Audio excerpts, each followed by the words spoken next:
ዝም የምትሉ ሰዎች ግን የእውነት በድጋሚ እግዚአብሔር እናመስግኑ። ምን አይነት አስተዋይነትን እግዚአብሔር እንደሰጠክ። አስተዋይነት እኮ ነው። ዝምታ እኮ ጥበብ ነው። ዝምታ እኮ አስተዋይነት ነው። እየተሰደበ እየተናገረ ጸጥ የሚል ሰው እኮ ጥበበኛ ነው አይደለም? ባለቤቷ እየተናገራት ውስጧ እያረረ ጸጥ የምትል ሴት እኮ ነገሩን ላለማባባስ ነው። የእውነት በጣም ጎበዝ ሴት ነሽ። እግዚአብሔር ይባርክሽ። ለወደፊት ማግባታችሁ ካልቀረ ሰላም የምትፈልጉ ከሆነ፣ ደስታ የምትፈልጉ ከሆነ፣ በረከት የምትፈልጉ ከሆነ ስለምትፈልጉት ነገር አጥኑ። በመንፈሳዊ ሕይወት ደስተኛና ስኬታማ መሆን የምትፈልጉ ከሆነ መጽሐፍ ቅዱስ ግለጥና በደንብ ሰርች አድርግና ስለዛ ነገር አንብብ። ማግባትህ ካልቀረ ስለ ትዳር በደንብ ቁጭ ብለህ ተማር። ማግባትሽ ካልቀረ ምንድነው ትዳር? ምንድነው? እንዴት ነው ትዳር የሚመረሙ? እኔ ምንድነው ኃላፊነቴ? ባለቤቴ ምንድነው ኃላፊነቴ? ሚስቴ ምንድነው ግዴታዋ? እኔ ምንድነው ግዴታው ብለህ በደንብ አጥና። ምክንያቱም መኖር ካልቀረ መኪና የምትነዳው እኮ መንጃ ፍቃድ ሲኖር አነዳዱን ስታውቅ፣ ተሳቢ መኪና ይዘህ አንተ የተሳቢ መኪና እንዴት እንደሚነዳ ሳታውቅ እንዴት ትነዳለህ? ለአንተም ችግር ለሰውም ችግር ትፈጥራለህ። ሴቷም የማታውቂውን ነገር እንዴት ትመራለች? ስለዚህ ቁጭ ብለሽ እንዴት ናት መጽሐፈ ምሳሌ ምዕራፍ 31 ቁጭ ብለሽ አንብቢ። በወሩ መጨረሻ ያችን ሴት ትሆኛለሽ። በየቀኑ አንዳንድ ነገር ብታስተካክሪ በወሩ መጨረሻ ላይ ባለቤቷ አመሰግንሻለሁ ባይላት እንኳን ሰፈሩ፣ ሳሩ፣ ቅጠሉ በእግዚአብሔር ፊትም የተመሰገነ ሴት ትሆናለች። በኋላ እናየዋለን። ከዛ ውጪ ደግሞ የትዳር አጋር ምርጫ። የምን ምርጫ? የዛሬ ወር አንድ ነገር ብያቸዋለሁ። ከንብና ንብ ታምራለች አታምርም ብዬ ጠይቂያችሁ ነበር አይደለ? ታምራለች አታምርም? ታምራለች። እዚህ ነው የምታምረው ነው የምታምራለች። እዚህ አዳማ አታምርም አይደለ? ፍሬዋ ግን ምንድነው? ጣፋጭ ነው። ለዘላለም ተላቀቁ። ከምን ላይ? ከመልክና ከቁመና ላይ። ምርጫ የተሳሳተ ሰው እግዚአብሔር የሰጠውን ስቶ እግዚአብሔር ያልሰጠውን ሰው ጋር የሄደ ሰው የተጋባ ሰው እድሜ ልኩን መጽሐፍ ቅዱስ መጽሐፈ ምሳሌ ጠቢቡ ሰለሞን ከጨቅጫቃ ሴት ጋር ከመኖር በበረሃ መቀመጥ ይቀላል ይላል። ከነዝናዛ ከጨቅጫቃ ሴት ጋር ከመኖር የተባረከችዋን አላገኘህማ። ከዛች ጨቅጫቃ ሴት ጋር ከመኖር ደግሞ በበረሃ መቀመጥ ይሻላል፣ ሳያገቡ መኖር ይሻላል ይላል። ነው አይደለም? አዎ፣ ከጨቅጫቃ ሴት ጋር ከመኖር ይላል፣ ከነዝናዛ ሴት ከመኖር ይላል። ድጋሚ አሁንም ይቅርታ እሺ፣ መጽሐፉ የሚለውን ነው። ያው ሴቶች ኮስተር ይላሉ በጣም ዛሬ እንዳትከፉ እሺ። ይሄ የሚያስተምራችሁ የመጽሐፍ ቅዱስ እየተማካከረ እንጂ የሚያስኮርፍ አይደለም። እና አልቀሰሽም ቢሆን ነገሩ ከጠቀመሽ ግን ጥሩ ነው። የትዳር አጋር ምርጫ በደንብ ማየት በኋላ ላይ የተሳሳተ ህይወት እንዳትኖሩ ያደርጋቸዋል። ልባም ሴት ስራ ትወዳለች ይላል መጽሐፍ ቅዱስ። ምን ትወዳለች? ማልዳ ትነሳለች፣ ለባሏም ለልጆቿም ለሰራተኞቿም ምግብ ትሰጣለች ይላል። እስከ 4 ሰዓት ከእንቅልፏ ማትነሳ፣ ስትነሳ ደግሞ ገና ለመሞቅ 2 ሰዓት የሚፈጅባትን አይደለም። አዎ ነቅታ በቃ አይኗ እስኪከፈት 2 ሰዓት የሚፈጅባትን አይደለም። ልክ እሱ ባልየው ከበር ሊወጣ ልትሄድ ነው እንዴ እንትየው ነገር ልሰራ ነበር። ልባም ሴት መሆን ቀላል አይደለም። ምን ዋጋ ያስከፍላል። አስተዋይ ሴት መሆን ቀላል አይደለም፣ ዋጋ ያስከፍላል። አስተዋይ ሴቶች ዋጋ ከፍለው እንቅልፋቸውን አጥተው እግዚአብሔርን ማለዳ ማለዳ ባክን ጌታ ሆይ ጥበበኛ ሴት አድርገኝ ብለው ለምነው ነው የሆኑት። ዝም ብሎ ሴት ሁሉም ሴት ነው። ልባሟን ሴት ማን ሊያገኛት ይችላል? ያቺ ራሷ ላይ የሰራች ትምህርቷ ላይ አመለካከቷ ላይ አነጋገሯ ላይ መጽሐፍ የምታነብ ሰው የሚውልበት ቦታ የምትውል ከወሬኛ ከመንገደኛ ጋር ያልተባበረች ሐሳቧ ከእግዚአብሔር ጋር ያደረ እግዚአብሔርን የምትፈራ ሰው የምትወድ ሰው የምታከብር።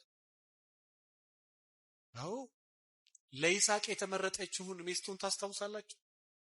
ገና ሎሌው ሲመጣ ለሱም ለግመሎቹም ለበቅሎቹም ለዛ ሁሉ ደከመኝ ሰለቸኝ ሳትል ምን አጠጣች? ውሃ። ሚስቱ መሆን አላወቀችም፣ እንትን መሆን አላወቀች፣ ምንም አላወቀች። ልባም ሴት ባሌ ነው ብላ አይደለም ልባምነቷ አትተስ ለማንም ልባምነቷ ይታይ፣ አስተዋይነቷ ይታያል። ለማን? አስተዋይ ናታ በተፈጥሮ። አስተዋይ ወንድም አስተዋይ ለሚስቱ ብቻ ለማስተዋይ የሚሆነው ሌላውን እንደ ጠላት ሚስቱን እንደ ንግስት ሆኖ የሚያየው ሌላው ሰው አይደለ? ሌላውንም እንደ ሰው አክብር ውደድ። ነገር ግን ደግሞ ለሚስት የተለየ ሰው መሆን በራሱ ችግር የለም። ያው ስለዚህ ልባም ሴት ለመሆን በደንብ አለበለዚያ መደዴ ሴት ነው የምትሆኙ። የትኛውም በቃ ኖርማል ሴት ያቺ ደግሞ አትወደድም፣ አትከበርም፣ በእግዚአብሔር ፊት ሞገስ የላትም፣ የምትሰራው ነገር አይጣፍጥላትም። አዎ ምን አይልላትም አይጣፍላትም። በቅርብ ወጥ ሰራለሁ ብላ ተጣልቶ መጥ ወጥ ሰራለሁ ብላ ይሄ የወጥ ቅመም አለ አይደለ ጌሾ ምንም ሰውየው ለካ ቅመማ ቅመም ገዛ አድርጎ እሱን የሚያንን ብድግ አድርጋ በቃ የታየ ከባርዛፍ ምናምን ወጡ ላይ በተን ሳትቀምሶ ደግሞ እንካ ምንድነው ይሄ? ከዛ በኋላ የሆነው ልነግራችሁ አልችልም። ሞያክ ጎንበስ ብሎ ከእናት መማርን ብልህነት ነው አይደለ? አዎ ራሷ ቀምሳ ማየትን ብልህነት ነው አይደለ? ብልህነት ነው። ዛሬ ለኛ ነው እንደመጣው እንዳትሉ እናንተች ኮስተር ሲሉ ስለማይ ነውና ለኛ ነው እንደመጣው ዛሬ እንዳትሉና ዞሮ ይሄንን ነገር እንየውና ወደ ሐሳባችን እንመለስ። መጀመሪያ ከምንም ለፊት ማደግ ያለበት መንፈሳዊነት ነው። መንፈሳዊነትህን ለማሳደግ ነው በየቀኑ እግዚአብሔርን መለመን፣ መጾምና መጸለይ፣ መስገድ፣ ከዛ በተረፈ ደግሞ ማንበብ፣ መጠየቅ፣ መማር።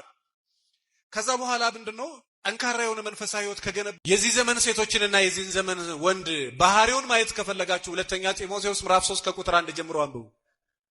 በመጨረሻው ዘመን የሚያስጨንቅ ጊዜ እንደሚመጣ ይሄን ወቁ። በመጨረሻው ዘመን ሰዎች ራሳቸውን የሚወዱ ይሆናሉ። ለባሏ የምትጨነቅ አይደለም፣ ለራሷ የምትጨነቅ ሴት ትበዛለች። ለሚስቱ የምትጨነቅ አይደለም፣ ለራሱ የሚጨነቅ ወንድ ይበዛል። ተጠቅሜ ልጃው ልጄ መንገድ ላይ ጥዬ ይላል፣ እሱ ወርቆ ይገኛል። ለምን? ሐሳቡን እግዚአብሔር ስለሚያውቅበት። በነፍሷ ተጫውቼ ጥላታለሁ ሲል በነፍሱ ተጫውታ እሷ ትጥለዋለች። ለምን? ሐሳቡን እግዚአብሔር ሰምቶበታል። በቃ ለተወሰነ ጊዜ መሸጋገሪያ ጊዜ ማሳለፊያ አድርጌ ስትል ጊዜ ማሳለፊያ አድርጓት ጥሏ ዞር ይላል። ለምን? ሐሳቧን ማን ያውቃል? ማን ያውቃል? ክፉ እንዳትመኙ ወገኖቼ። በቆፈርከው ጉድጓድ አንተ ልትገባ ትችላለህ። በቆፈርሽው ጉድጓድ አንቺ ልትገቢ ትችያለሽ። በነፍሱ ጫወታለሁ ብላ በነፍሷ ተጫውቶ ሄደ ብዙ ሰው እናውቃለን። እናንተ መጫወቻ እንዳትሆኑ በሰው መጫወት። ሰው እኮ የከበረ የሰው ፍጡር ነው። የሥላሴ ይሰራል። ሰው በራሱ የሚያሳዝን እኮ ነው። ለመለወጥ ለማደግ መከራ የምታይ ሴት ናት። ምንም በሷ መጫወት አያስፈልግም። በሰው አትጫወቱ ወገኖች። ዕቃ እንኳን ክብር አለው። በዕቃም እንኳን አትጫወቱ። ለምን? ይሄን ከሰበርኮ ከዛ በኋላ የሚመጣውን ታውቀዋለህ። ስለዚህ ራስ ወዳዶች አትሆኑ። አንተ ክብር እንደምትፈልገው፣ አንተ እንክብካቤ እንደምትፈልገው፣ አንተ ብዙ ነገር እንደምትፈልገው እሷም ፍቅር ትፈልጋለች፣ ክብር ትፈልጋለች፣ እንክብካቤ ትፈልጋለች። አንቺ መከበር መወደድ እንደምትፈልጊው፣ ብር እንደምትፈልጊው እሱ ደግሞ ብዙ ነገር ይፈልጋል። ስለዚህ ተወዳችሁ ተከብራችሁ መኖር ከፈለጋችሁ እኔ ብቻ ልሁን አትበሉ። ከዛ ውጪ ደግሞ እኔ ብቻ ልክ ነኝ እስኪ በሉ። እስኪ እንደው በቅንነት እኔ እንደዚህ አይነት ባህሪ ያለኝ የሚል ሰው እኔ ብቻ ልክ ነኝ፣ እኔ ብቻ ልወደድ፣ እኔ ብቻ ልሰማ፣ እኔ ብቻ ላውራ፣ እንደው ማመሰግጥ እንደው እግዚአብሔር ይባርኮት። የእውነት አያምንም እኮ ሰው ችግሩን እጅ አወጡ። እኔ ነኝ እንደዚህ አይነት ባህሪ ያለኝ እግዚአብሔር ይባርኮት። እሺ በቃ ማመን እኮ በቂ ነው። እስቲ ከሴቶች ደግሞ አንድ የተባረከ ሴት አዎ እኔም ግትር ነኝ፣ እኔ ብቻ ልሁን እላለሁ፣ እግዚአብሔር ይባርክሽ። አዎ ምን ችግር አለ? ለኔ እንደዚህ ካመንሽ ደግሞ ለባለቤትሽ፣ ለኔ እንደዚህ ካመንክ ደግሞ ለሚስት ይቅርታ፣ እንደው ባህሪ ትንሽ ችግር አለብኝ፣ ትንሽ ሆነች ነገር አለችብኝ፣ ይቅርታ አድርግልኝ። ይቻላል አይቻልም? በትንሽ ነገር እኮ ሰው ማሸነፍ ይቻላል። በትንሽ ነገር ሚስቱን መያዝ ሲችል ትዳሩን የፈታ ሰዋል። በትንሽ ነገር ባለቤቷን መያዝ ስትል ትዳሯን የፈታች ሴት አለች። ስለዚህ እኔ ብቻ